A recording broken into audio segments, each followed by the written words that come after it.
দেশের ৩২,০০০ সরকারি প্রাথমিক বিদ্যালয়ে প্রধান শিক্ষক নিয়োগে আর কোনো আইনি বাধা নেই। সকালে সুপ্রিম কোর্টের আপিল বিভাগ এই রায় দেয়। এই রায়ের ফলে দীর্ঘদিন স্থগিত থাকা প্রধান শিক্ষক নিয়োগ কার্যক্রম আবারও শুরু করার পথ উন্মুক্ত হলো। এখন সংশ্লিষ্ট কর্তৃপক্ষ প্রয়োজনীয় প্রশাসনিক প্রক্রিয়া শেষ করে নিয়োগ কার্যক্রম এগিয়ে নিতে পারবে। সম্প্রতি শিক্ষা এবং প্রাথমিক ও গণশিক্ষা মন্ত্রী এহসানুল হক মিলন জানান, প্রাথমিক বিদ্যালয়ে প্রধান শিক্ষকের সংকট দূর করতে ৩২,০০০ প্রধান শিক্ষক নিয়োগের উদ্যোগ নেওয়া হয়েছিল। তবে আদালতের নির্দেশে তা স্থগিত রয়েছে।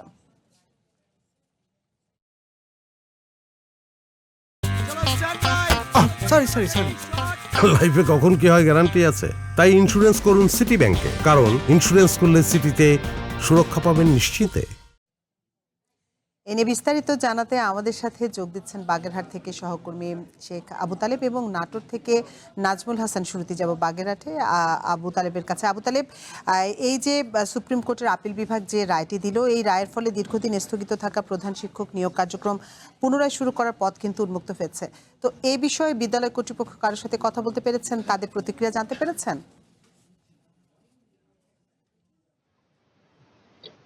জি, আপনাকে ধন্যবাদ। আমরা কিন্তু বেশ কিছু সময় ধরে বিভিন্ন শিক্ষা প্রতিষ্ঠানে গিয়েছিলাম এবং সেখানে কিন্তু যারা সকল শিক্ষা প্রতিষ্ঠানের কমিটির সাথে কথা বলেছি এবং অন্যান্য যে শিক্ষক রয়েছে তাদের সাথেও কথা বলেছি। আমি যদি আপনাকে একটু জানিয়ে রাখি, বাগেরহাটে কিন্তু ১১,৬৬২টি প্রাথমিক বিদ্যালয় রয়েছে। তার মাঝে কিন্তু ৬৮৮টি প্রধান শিক্ষক পদ শূন্য প্রতিষ্ঠান রয়েছে। এখানে কিন্তু যারা সাধারণ শিক্ষকরা ছিল এবং সহকারী শিক্ষকরা ছিল, তারা কিন্তু এই সকল শিক্ষা প্রতিষ্ঠানের প্রধান শিক্ষকের দায়িত্ব পালন করেছিলেন এবং দায়িত্ব পালনের পাশাপাশি তারা এই কার্যক্রমের সাথে দীর্ঘদিন যাবৎ একই কাজ করে যাচ্ছিলেন।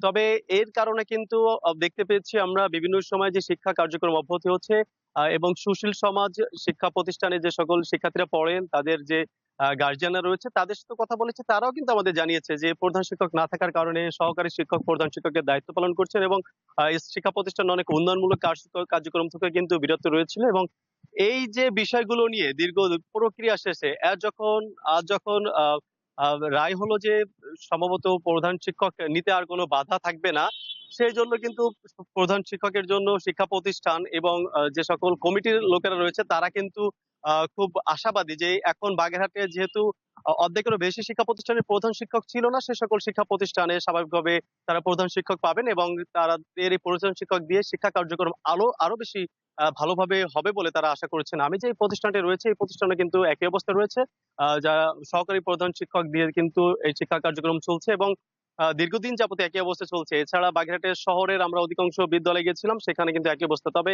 আমরা যে সকল সাধারণ শিক্ষক সহকারী শিক্ষকের সাথে কথা বলেছিলাম তারা কিন্তু খুব দারুণভাবে এই বিষয়টা গ্রহণ করেছে। এমন কার্যক্রম যদি সত্যি বাস্তবায়ন হয়ে থাকে তাহলে শিক্ষার মান আরো বেশি উন্নয়ন হবে বলে তারা আশা করেছেন।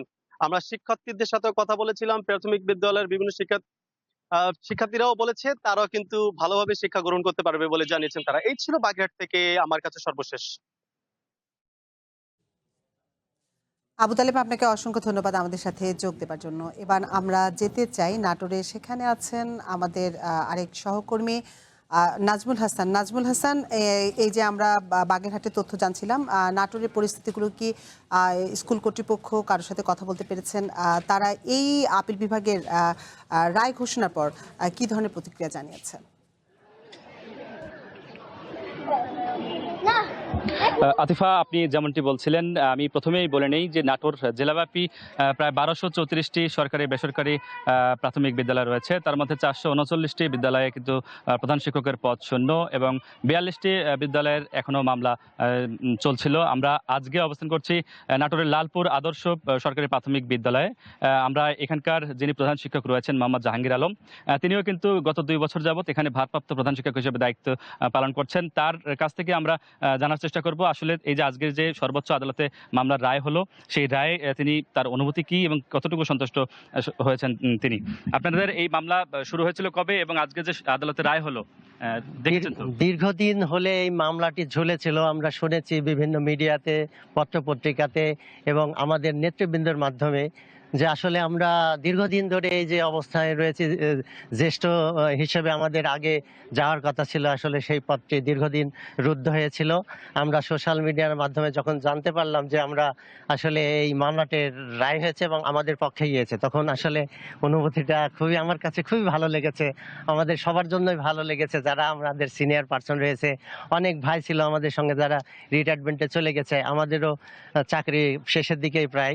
ওই জন্য আমরা অনেক খুশি এবং বর্তমান সরকারকে ধন্যবাদ জানাই। পাশাপাশি শিক্ষামন্ত্রী মাননীয় প্রাথমিক ও গণশিক্ষা মন্ত্রণালয়ের দায়িত্ব যিনি আছেন তাকেও অনেক ধন্যবাদ জানাই। ধন্যবাদ আপনাকে। আতিফা, আমরা কথা বলছিলাম লালপুর আদর্শ প্রাথমিক সরকারি যে প্রাথমিক বিদ্যালয়টি রয়েছে সেই বিদ্যালয়ের প্রধান শিক্ষক মোহাম্মদ জাহাঙ্গীর আলমের সাথে। তিনিও গত 2 বছর যাবৎ ভারপ্রাপ্ত প্রধান শিক্ষক হিসেবে দায়িত্ব পালন করছিলেন এবং এই যে আজকে রায় হয়েছে এই রায়ে কিন্তু ব্যাপক সন্তুষ্টি প্রকাশ করেছেন। পাশাপাশি আমরা আরো অনেকগুলো প্রাথমিক বিদ্যালয়ের যে ভারপ্রাপ্ত প্রধান শিক্ষক তাদের সাথে কথা বলেছি।